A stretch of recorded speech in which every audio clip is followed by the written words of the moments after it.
Want to start using the Crave streaming service, but not sure how? I'm Jessica, and in this video, I'll show you how to download and install Crave.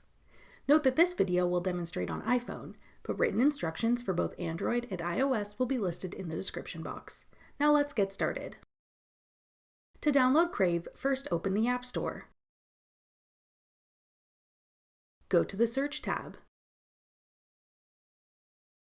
Then type in Crave in the search bar. Tap Crave when it appears in the search results. Then tap Get.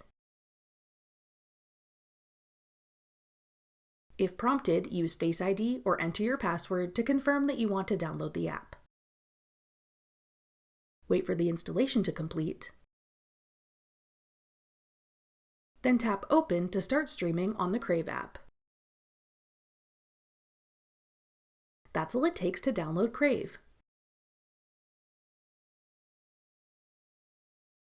Want to try out another streaming service? Check out this tutorial next. Click the video on your screen now to watch. Thanks for watching. If you found this video helpful, we'd love it if you'd hit the like button below and subscribe to our channel. We put out great new tech tutorials like this one every day.